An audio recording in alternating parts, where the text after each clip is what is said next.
Hello friends, मैं गौरव और मंगलयान को अर्थ से मार्स तक पहुंचने में 9 महीने लग गए थे, लेकिन अब ये दूरी तय करने में लगने वाले हैं सिर्फ और सिर्फ 100 दिन। नामुमकिन सा लग रहा होगा, राइट? लेकिन इस अनबिलीवेबल चीज को पहली बार नासा के वैज्ञानिकों ने बिलीवेबल करके दिखाया। दरअसल प्रेजेंटली नासा 2 ऐसे न्यूक्लियर पावर्ड रॉकेट्स पर काम कर रहा है जिनकी स्पीड और पावर दुनिया के वेल डेवलप्ड स्पेसएक्स के फैल्कन रॉकेट्स के मुकाबले 5 गुना ज्यादा है। इसका मतलब समझ रहे हो? जहां अर्थ से प्लूटो तक का डिस्टेंस तय करने के लिए 10 साल से भी ज्यादा समय लग जाता था, वहीं ये डिस्टेंस हम 4 सालों के अंदर अंदर पार कर सकते हैं। पर क्या हकीकत में इस टेक्नोलॉजी का आज के समय में ऑपरेशनल हो पाना संभव है? क्योंकि स्पेस ट्रैवल में एज यू नो दुर्घटना से देर भली। इफ यस, तो नासा कैसे इतनी हाई स्पीड को अचीव कर रहा है? पिछले 100 सालों में स्पेस ट्रैवल को लेकर हमारे आइडियाज काफी चेंज हो चुके हैं। 1657 में लोगों को लगता था कि पटाखों की मदद से किसी भी बड़े रॉकेट को स्पेस तक प्रोपेल किया जा सकता था। अगर देखा जाए तो ये आइडिया इतना भी बुरा नहीं है, क्योंकि सिर्फ लिक्विड या सॉलिड फ्यूल को जलाकर एनर्जी क्रिएट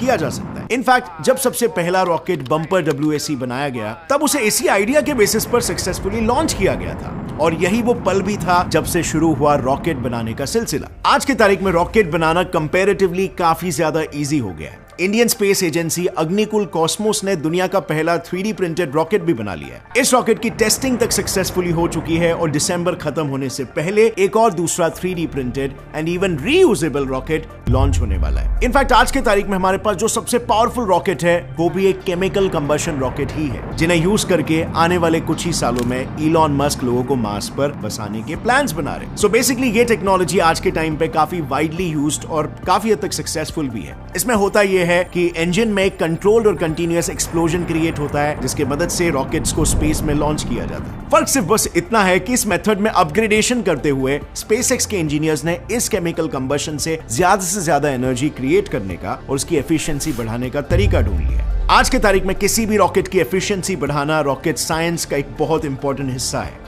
अब रॉकेट साइंस का नाम पहले से ही बदनाम है, क्योंकि लोगों को लगता है ये बहुत ही ज्यादा कॉम्प्लिकेटेड है, लेकिन असल में इसे समझना काफी सिंपल है। इसमें लिटरली फंडामेंटल लेवल पर एक लॉ यूज होता है, जो है Newton's 3rd law of motion.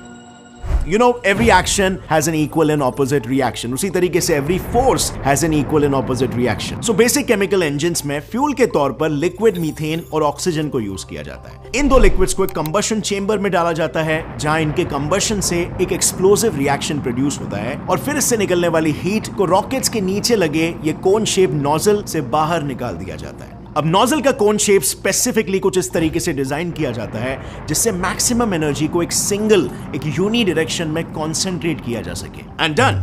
अब आएगा न्यूटन का 3rd law of motion into play. नीचे की तरफ निकलती एनर्जी रॉकेट को ऊपर की तरफ पुश करती है और इस फोर्स को कहते हैं थ्रस्ट। एक रॉकेट इंजन जितना ज्यादा थ्रस्ट प्रोड्यूस करेगा, रॉकेट उतना ही ज्यादा तेजी से ऊपर की तरफ उठेगा। And that's it. यही है बेसिक रॉकेट साइंस, जिसको काफी कॉम्प्लिकेटेड कहा जाता है। अब ऑब्वियसली हम सिर्फ इसके फंडामेंटल्स की बात कर रहे हैं। एडवांस रॉकेट्स में काफी एडवांस लेवल की इंजीनियरिंग होती है, एंड दैट्स अनदर स्टोरी। लेकिन ऐसे ही रॉकेट्स को यूज करके नासा का मेन ऑब्जेक्टिव है 2025 तक इंसानों को फिर एक बार चांद पर भेजना, जिसकी तैयारियां जोरों शोरों से चल रही है। लेकिन यहीं पर एग्जैक्टली आती है एक मेजर प्रॉब्लम। हम सदियों से यही केमिकल कंबशन टेक्निक को यूज करते आ रहे हैं, और इस टेक्निक के अपने आप में काफी बड़े लिमिटेशंस हैं। इसका एक सबसे बड़ा लूपहोल यह है कि लिक्विड फ्यूल को जलाकर एनर्जी क्रिएट करना एक बहुत ही इनएफिशिएंट प्रोसेस है। In the end you won't believe, but हम फ्यूल का सिर्फ 1/3 से भी कम हिस्सा ही एनर्जी में कन्वर्ट कर पाते हैं। इन केमिकल रॉकेट्स को मैन्युफैक्चर करना भी बहुत ही एक्सपेंसिव होता है। I mean, अगर आप कैलकुलेट करो तो सिर्फ एक छोटे से आधे किलो के सैटेलाइट को स्पेस तक पहुंचाने में 8.28 लाख रुपीस जितना खर्चा हो जाता है, जिसमें ज्यादातर पैसा तो फ्यूल में ही खर्च हो जाता है। इसके अलावा don't forget another major limitation, chemical engines से स्पेस ट्रैवल करना बहुत ही स्लो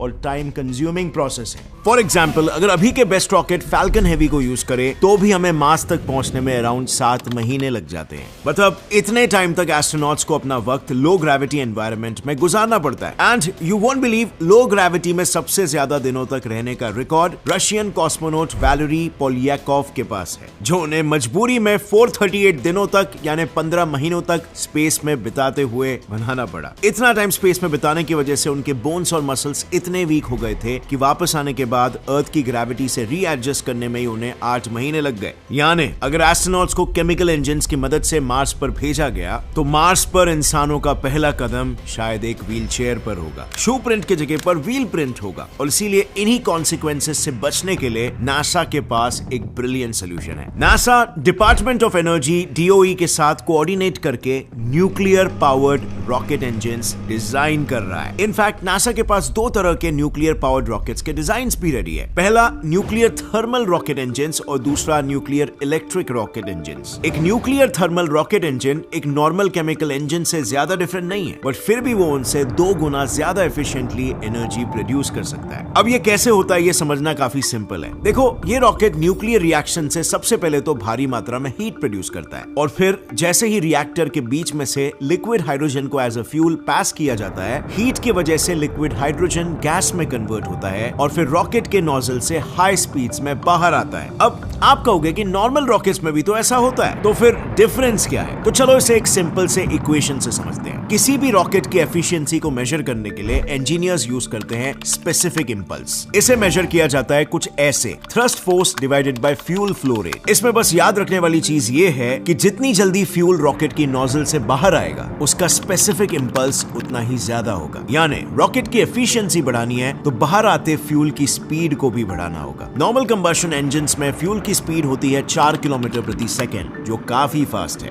बट एक न्यूक्लियर थर्मल रॉकेट इंजन में हाइड्रोजन 8 किलोमीटर प्रति सेकेंड के स्पीड से बाहर निकलता है, यानी नॉर्मल से 2 गुना ज्यादा। और इसीलिए specific impulse and hence efficiency भी 2 गुना ज्यादा बढ़ी। है ना, एकदम सिंपल सा कॉन्सेप्ट और उतना ही असरदार भी।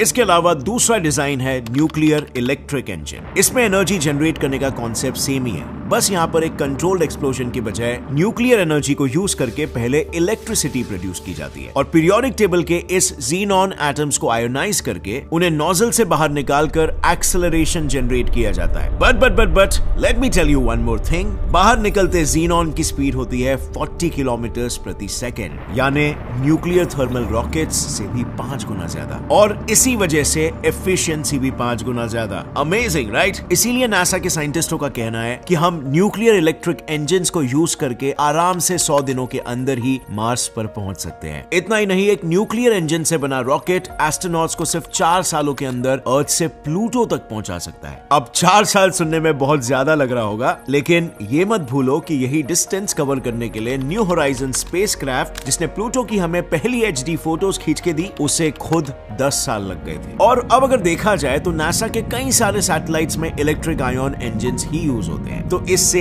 एक ऑब्वियस सा सवाल तो उठता है कि हम इतनी देरी किस बात की कर रहे थे? हम इसे मार्स या किसी भी दूसरे प्लैनेट तक पहुंचने के लिए यूज क्यों नहीं कर रहे? वेल, ये कॉन्सेप्ट जितना सिंपल दिख रहा है ना, इसे एग्जीक्यूट करना इतना भी सिंपल नहीं है। यू सी, जैसे हमने देखा, एफिशिएंसी बढ़ाने के लिए फ्यूल की वेलोसिटी तो ज्यादा होनी चाहिए, लेकिन एक और एक चीज है जो मायने रखती है, और वो है थ्रस्ट। थ्रस्ट फ्यूल की स्पीड पर डिपेंड नहीं करता, लेकिन डिपेंड करता है कि फ्यूल की क्वांटिटी कितनी बाहर फेंकी जा रही है। आयन इंजन्स में फ्यूल के तौर पर यूज होने वाले ज़ीनॉन की स्पीड तो ज्यादा है, लेकिन क्वांटिटी बहुत ही कम होता है, और इसीलिए आयन इंजन से बना रॉकेट अर्थ से लिफ्ट ऑफ भी नहीं कर पाएगा। सिर्फ एक बार रॉकेट स्पेस में पहुंचने के बाद ही आयन इंजन्स इफेक्टिवली काम कर सकते हैं। इसके अलावा एक और प्रॉब्लम भी है। न्यूक्लियर इंजन्स में यूज होता है highly radio active uranium isotope. आज इसे यहाँ अर्थ पर कंट्रोल करना बहुत ही रिस्की काम है, तो अगर इसे स्पेस इंजन्स में यूज किया गया और गलती से स्पेस में कोई एक्सीडेंट हो गया तो रेडियो एक्टिव यूरेनियम एस्ट्रोनॉट्स को पूरी तरीके से फ्राई कर सकता है। In fact Russian space agency Roscosmos ने अपने रॉकेट्स में न्यूक्लियर एनर्जी यूज करने का प्लान इन्हीं सब रिस्क फैक्टर्स की वजह से पूरी तरीके से खारिज कर दिया था, और इनके सबसे बड़े कंपेटिटर यूएसए ने इसी रिस्क को मद्देनजर रखते हुए स्पेस इंजन्स में न्यूक्लियर फ्यूल को यूज करना काफी हद तक रिस्ट्रिक्ट कर दिया है। यानी जब तक नासा न्यूक्लियर एनर्जी जनरेशन को कंप्लीटली सेफ नहीं बना देती, वो हर स्पेसक्राफ्ट में न्यूक्लियर इंजन्स को फिट नहीं कर सकते। लेकिन अगर फ्रेंड्स नासा ने इसका भी तोड़ निकाल लिया, फिर भी एक प्रॉब्लम तो बची रहेगी। एस्ट्रोनॉट्स को फिर भी 100 दिनों के लिए लो ग्रेविटी में रहना ही होगा। अब I know artificial gravity generate करने का एक बहुत ही कॉमन मेथड हो गया है, पूरे स्पेसशिप को रोटेट करना। इसकी वजह से एक सेंट्रीपिटल फोर्स क्रिएट होती है जो एस्ट्रोनॉट्स को जमीन से चिपकाए रखती है। बहुत सारी मूवीज में यह आइडिया यूज भी करते हुए दिखाया गया है, बट नहीं, यहां पर मैं इस आइडिया की बात नहीं कर रहा हूं। इस केस में स्पेसशिप को घुमाने की कोई जरूरत नहीं है, क्योंकि आफ्टर ऑल ग्रेविटी क्या है, एक तरह का एक्सेलरेशन ही, राइट? तो बस अगर हम रॉकेट को एक कांस्टेंट 2.8 मीटर्स पर सेकंड की स्पीड से एक्सेलरेट करें, तो बस अगर हम रॉकेट को एक कांस्टेंट 9.8 मीटर्स पर सेकंड की स्पीड से एक्सेलरेट करें, तो स्पेसशिप के अंदर भी अर्थ जैसे ही ग्रेविटी जनरेट किया जा सकता है। तो अब आप बताओ, अगर न्यूक्लियर पावर्ड रॉकेट से स्पेस ट्रैवल इतना आसान हो गया, तो उसके और क्या क्या इंप्लीकेशंस हो सकते हैं? लिखिए अपना जवाब नीचे कमेंट सेक्शन में। और हाँ, अगर इस वीडियो से आपको कुछ भी नया सीखने मिला, एक लाइक जरूर ठोकना। Get set fly science channel को सब्सक्राइब कर लो और बेल नोटिफिकेशन दबाओ, ताकि आगे आने वाली हमारी कोई भी वीडियो की अपडेट आप मिस ना कर सको। See you next time friends, till then as always stay curious, keep learning and keep growing. जय हिंद।